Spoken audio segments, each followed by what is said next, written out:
I don't care if you printed it in gold. This isn't real work. That's what one of the execs said when they found Tiana's report sitting in the breakroom printer tray. Laughed, loud enough for the whole floor to hear. Called it the intern's bedtime story. Said the folder it came in looked like a grade school project. They didn't know she had a degree in forensic accounting. Didn't care that she'd skipped lunch for 3 weeks straight. Digging through vendor codes that didn't add up. Didn't even glance at the yellow folder. Just tossed it aside like a joke. Now, the CEO stood at the front of the boardroom, holding that same yellow folder like it was evidence in a trial. This report, he said, voice low and cold. Named 6 of you. All 6 signed off on over $3 million in false charges. Silence. No one moved. Tiana sat in the back. Same seat they always told her take. Her hands rested on her lap. Yellow folder still there. Pen uncapped. Notes ready. She didn't say a word. She didn't need to, because one by one, chairs started creaking. Men who once called her kid, or the cute one from compliance, were suddenly realizing they weren't just being reviewed. They were being removed. And that yellow folder? It wasn't going home with her. It was staying behind to finish the cleanup. They called it Tiana's little project. Not analysis. Not report. Just something to keep the junior analyst busy. Tiana Mercer had only been at Lindale Capital for 4 months. Fresh out of a public university, with no Ivy League handshake to get her in the door. She had landed the role on a referral, not a fast track. Her cubicle was wedged between the copy room and the emergency stairwell. Every morning, she arrived 30 minutes early. Not because she had to, but because she needed to. Those were the only minutes she could work without interruption. One day, while reviewing vendor transactions, she flagged a recurring charge that didn't match the internal logs. It was just $2,050. Nothing huge, but it had no authorization trail. She brought it up once at a weekly review meeting. Her manager, Lewis, chuckled and told her, "If you want to find fraud, maybe start with something bigger than my lunch receipts." The room laughed. She didn't. That night, she stayed until past 9. 2 more transactions matched the same pattern. Slightly different vendors, all just under the review threshold. That was the first breadcrumb. Over the next 2 weeks, she built a spreadsheet that ballooned from 1 page to 11. Line items, dummy accounts, shadow authorizations. It wasn't just lazy finance work. It looked intentional. Every time she tried to bring it up in meetings, someone cut her off. "We're focused on the IPO," Lewis would say. "Stick to the sandbox, Mercer." So she stopped talking and started documenting, quietly, thoroughly. She printed out the growing report each Friday and kept a hard copy under a stack of training manuals in her bottom drawer. Once, she left a version in the printer tray by mistake. That's when the joke started. One VP pinned it to the breakroom bulletin board under the caption, "Fiction section." Another said, "Guess we hired an author, not an analyst." Even the HR rep smirked when she walked past. Tiana said nothing. She just kept building the report, linking every unexplained vendor line with a signature from someone higher up. She didn't know where it was leading yet, but she knew it was real. The final clue came when she tried to verify a subcontractor listed in the vendor ledger. The contact number rerouted to a disconnected line. The address matched a mailbox in an abandoned plaza. That's when her pulse quickened. She knew this wasn't incompetence. It was laundering. She took a deep breath and slid the finished report into a manila folder. On the front, she wrote in clean blue ink, "Internal irregularities, department review pending." Then she placed it on her desk in plain sight. If no one wanted to read it, fine, because soon someone would have to. The office buzzed louder than usual that morning. An acquisition deal had just cleared its final stage, and upper management was in celebration mode. There were handshakes in the hallway, congratulatory emails flying across inboxes, and Lewis, her manager, walked around like a man who just closed a billion-dollar chapter. Tiana sat quietly at her desk, sipping from a chipped ceramic mug with the words, "Data doesn't lie," printed in fading letters. She had barely slept. The night before, she had added one last appendix to her report, a breakdown of how 3 separate executive signatures had been used to funnel money into a shell company, later used to pad consulting expenses. It was airtight. It wasn't just fraud. It was premeditated manipulation. That morning, she placed a sealed envelope containing her report into the internal drop for Julian Aragon, the firm's CFO. She didn't expect anything immediate. She expected silence, maybe a cold meeting with HR. But 30 minutes later, Julian walked past her cubicle without speaking. He never came to her floor, and this time, he had her envelope in his hand. He didn't stop. He didn't even glance at her, but his grip on the envelope was firm, and his face unreadable. By noon, there was a sudden hush. The partners' meeting, normally closed door, was abruptly moved. Julian had called it. Word spread quickly. No one knew why, but Lewis passed by her desk, looking a little paler than usual. His celebratory grin was gone. At 2 p.m., Tiana was called upstairs. Not to HR, not to her manager's office, but to the glass conference room with the skyline view. The one analysts like her weren't even supposed to look at for too long. She expected to be scolded or fired. Instead, Julian stood at the head of the table, holding her report, annotated and tabbed with sticky notes. He gestured to the seat across from him. "You wrote this?" he asked plainly. She nodded. "Every page." She nodded again. He looked at her, long and hard. "You realize this puts half of senior leadership at risk?" She didn't flinch.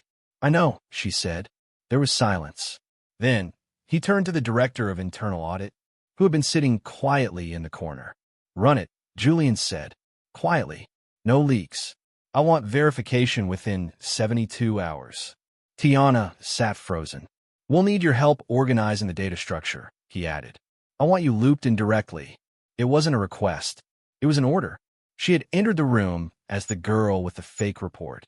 Now she was in the room where the real decisions were made. And someone had finally read what she wrote.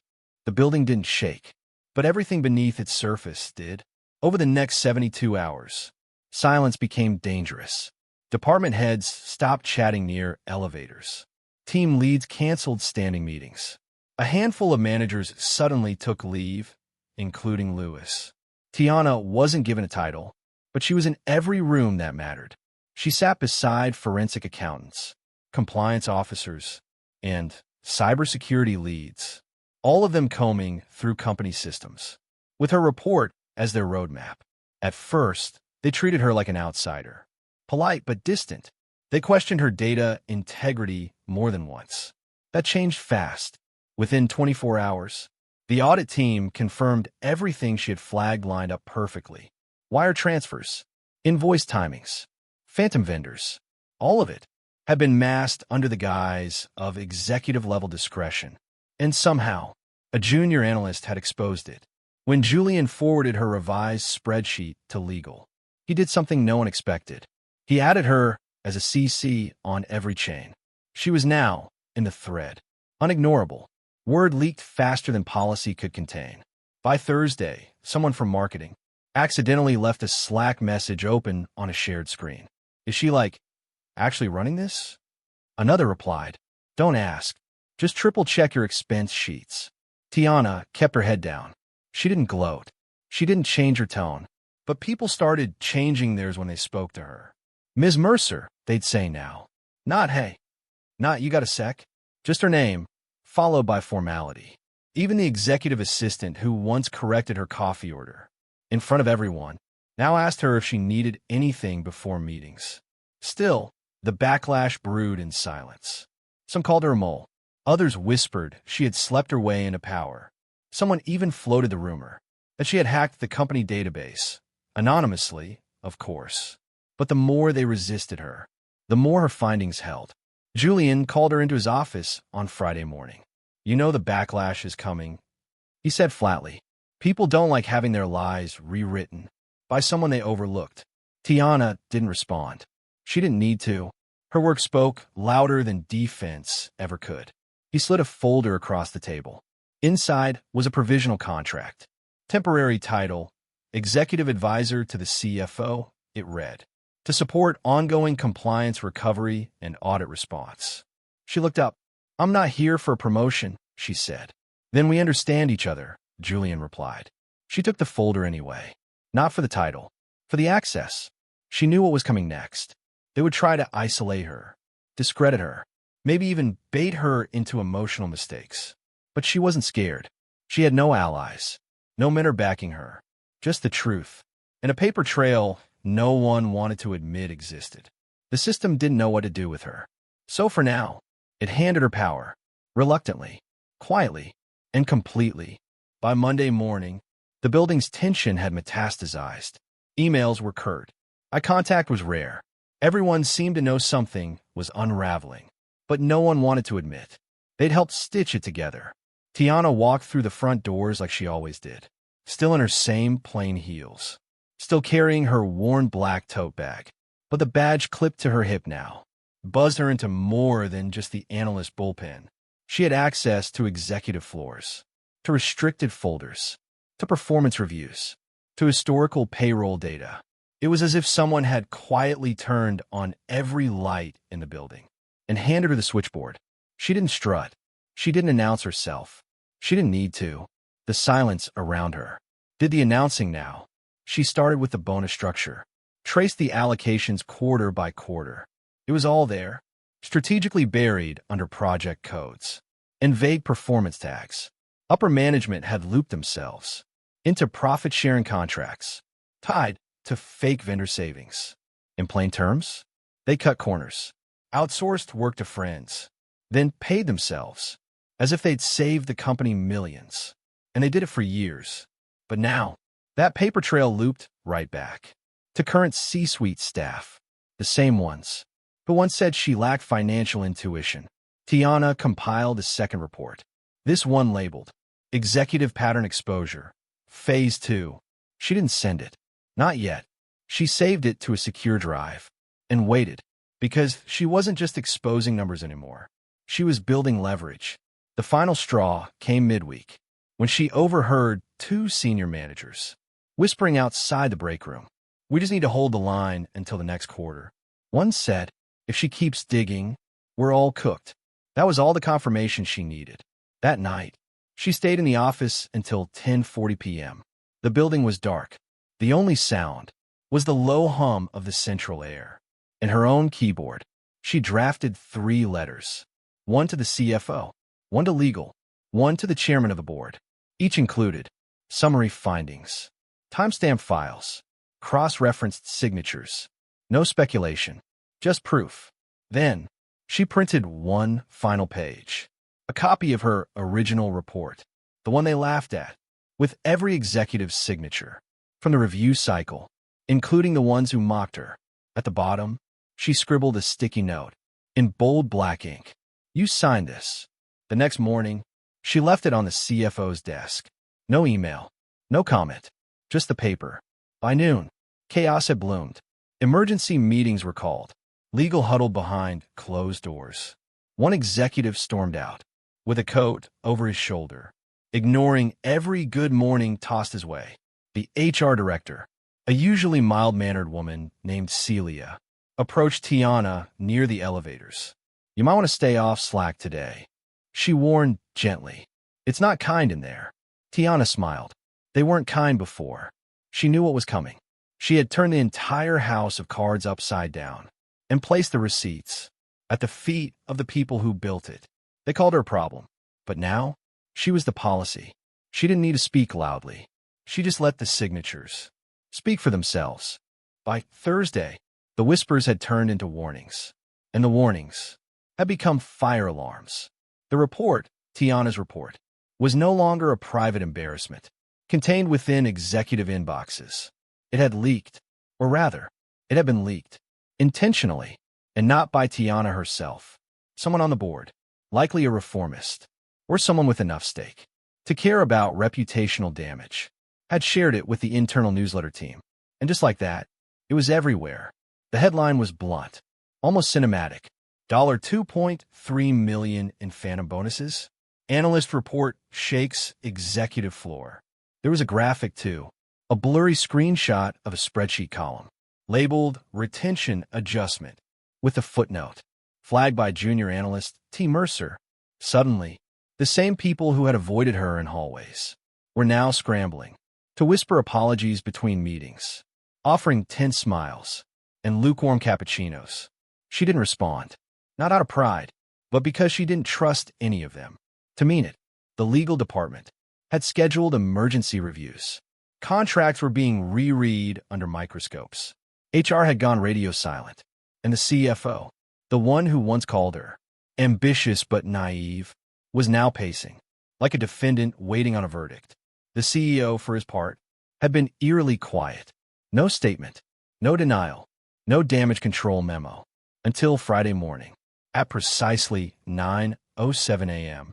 An all-staff meeting invitation landed in everyone's inbox, with the subject line, Operational Integrity, Immediate Measures, Mandatory, Executive Floor, Closed Session.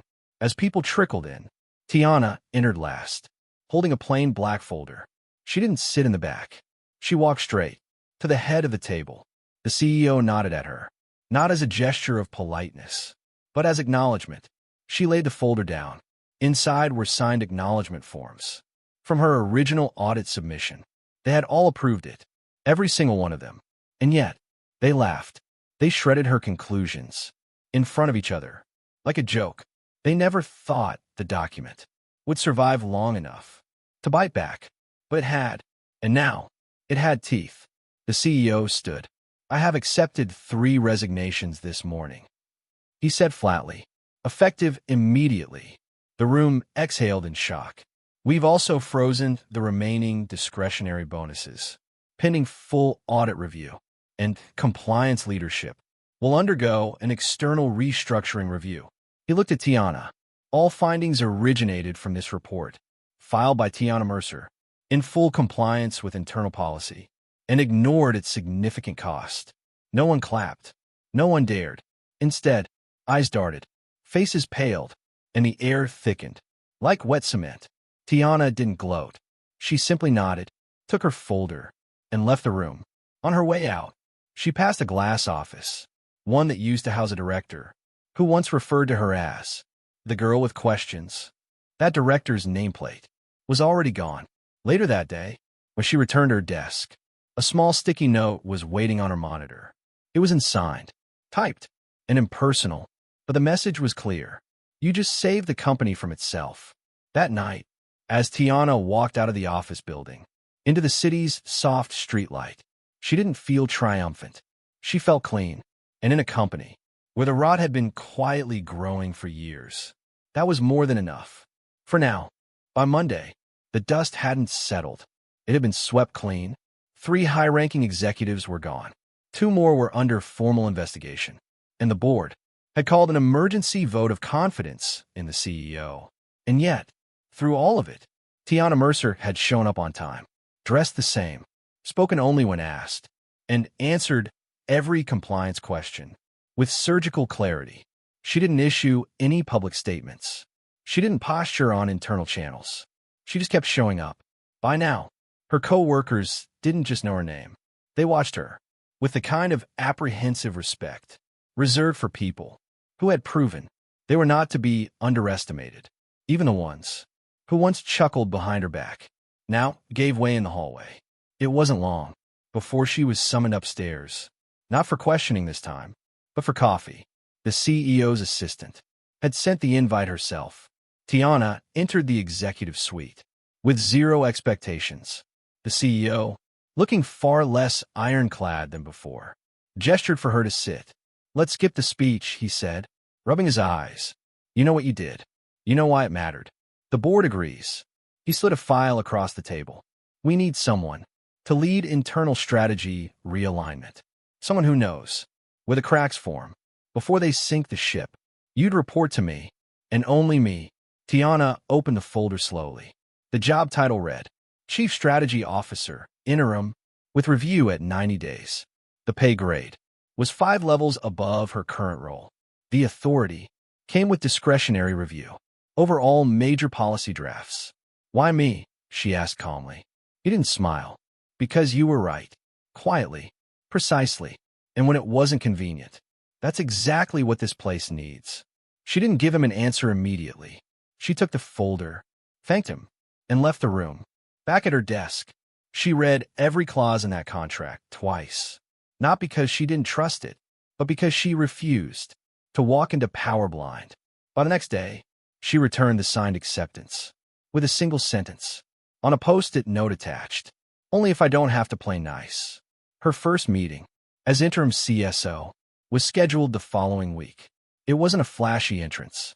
She didn't burst in with announcements or tear down posters. Instead, she walked in 10 minutes early, reviewed every file already laid out, and began speaking in a calm, deliberate tone. The same people who once ignored her were now scrambling to keep up.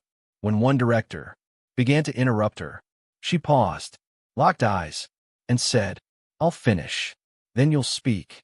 He didn't argue. He didn't try again. Within weeks, the ripple effects of her promotion reached every floor. New hiring policies were drafted. Internal audit compliance tripled.